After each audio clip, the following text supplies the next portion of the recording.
Don't Starve has 4 major noob traps. First, farms. Farms are the single worst food source. First, they take an absurd amount of setup. They take 28 actions to build an improved farm, 8 swings at a boulder to gather rocks, 4 picking rocks, 10 picking grass, 6 grabbing manure, and basics farms actually cost more. 32 actions, 20 chops to gather 4 logs, picking up 4 logs, picking 8 grass, 4 grabbing manure. Then you also need to plant a seed and harvest a vegetable, along with refertilizing every 20 times you harvest. So 2.05 actions per food harvested on top of the absolutely absurd startup cost. Meanwhile, berry bushes take 4 actions to put in the correct place you want them in: digging, picking up off ground, planting, fertilizing. After 5 uses, it will need to be refertilized, and there's a 10% chance of gobbler each bush, meaning 1.3 actions per bush. The average hunger is 16 per bush, but if supplemented with monster meat, climbs to 21 using the ingredients for meatballs. And it's 16, by the way, because the gobblers drop drumsticks. You may also ask, but what about late game dragon fruit? And don't even bother. When you start comparing it to the actual best late game food source, it's a joke that people still bother to talk about any other food source at all.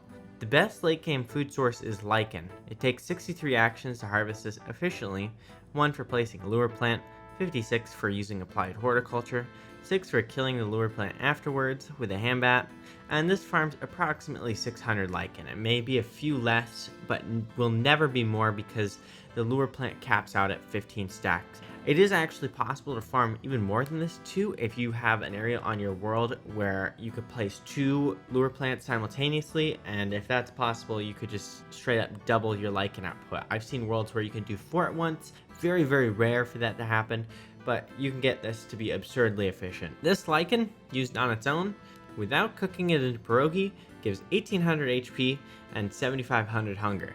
That alone is going to last you for 100 in-game days as a normal hunger character, and it won't even take half a day to farm.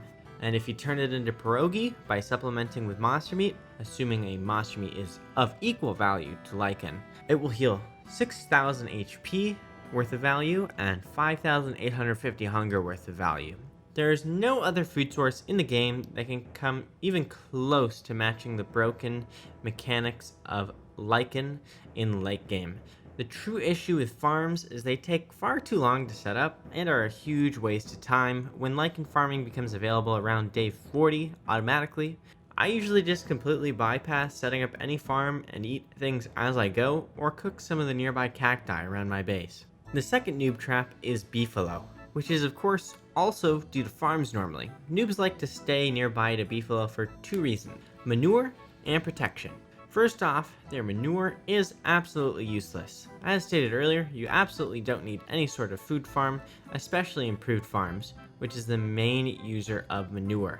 They also have a limit of how much manure can be next to them on the ground before you have to pick it up for them to drop anymore. And most importantly, you have to be nearby for them to do so.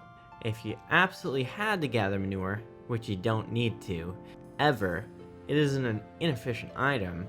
The best way to gather it would be to feed light bulbs to pigs. You could just grab, 2-3 stacks of them, and they come on plants that can have 3 at a time, and you just place them next to the pigs and they'll eat a whole bunch. Second off, Beefalo's protection is horrendous. Sure, they can kill hounds, but if you're still worried about hounds, you don't understand just how harmless they are.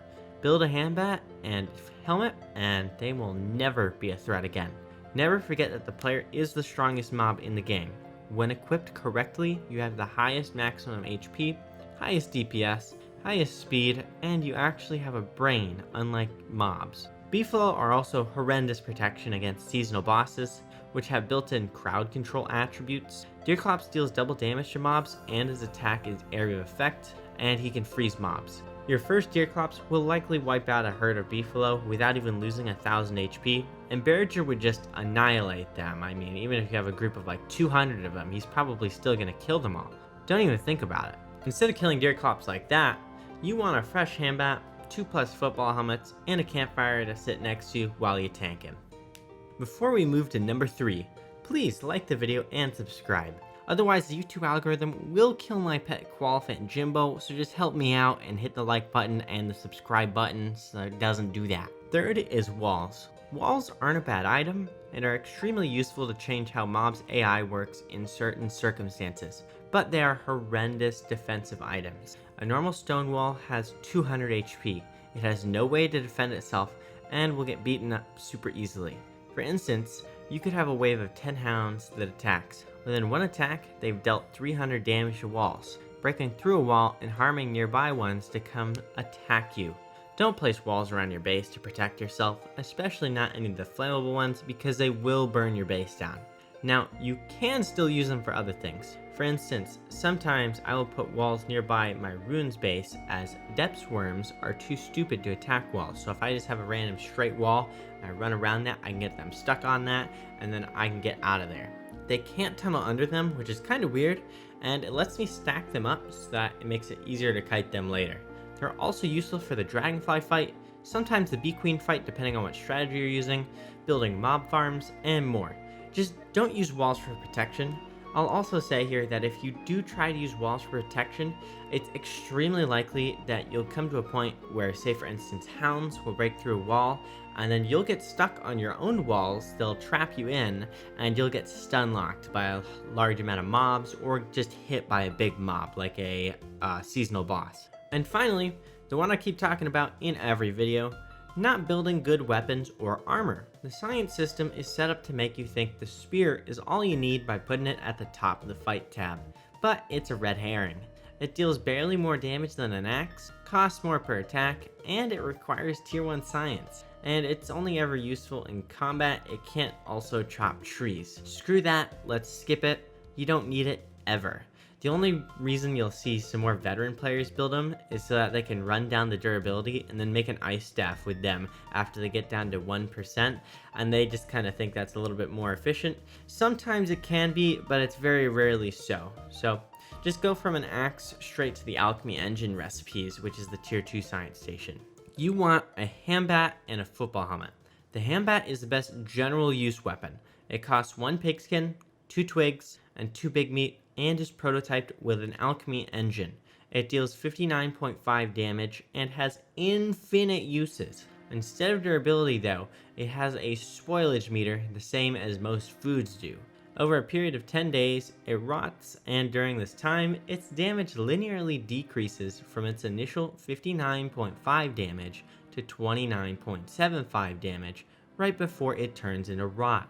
Obviously, the big upsides here are its initial high damage and infinite uses, so you don't have to worry about wasting its durability if you're killing small mobs or mobs that aren't very dangerous. The football helmet is the best general use helmet. It costs 1 pigskin and 1 rope and is made at an alchemy engine. It absorbs 80% of physical damage for 315 HP worth of durability. It also grants 20% wetness resistance at all times for no loss of durability. Physical damage is almost every damage source in the game. It includes basically every monster and even many types of environmental damage like earthquakes or being hit in the darkness by Charlie. Its main upside is how cheap it is to make compared to most other armor, and it's used in the head slot. The body slot should be reserved for utility items like the backpack for more inventory space, or the Magiluminescence amulet to run faster, whereas the head slot has extremely few useful utility items, so you can basically just wear a football helmet at all times. And now let me interject here also and say, you might be thinking, I need to wear a cocoon cap or rabbit earmuffs or a tam o' shanter, and you really don't. A football helmet is going to help you out way more often because freezing actually does really low damage, and a thermal stone can cover you during winter. So I actually have a video up on that on the screen. It should be at the top right there for you to click on. There are also some more niche useful combat items. First off, the dark sword from the magic tab. This one is a lot harder to unlock as it requires the Shadow Manipulator, the tier 2 magic station, but dark swords are great. They cost 5 nightmare fuel and 1 living log, they deal 68 damage a hit, and have 100 uses.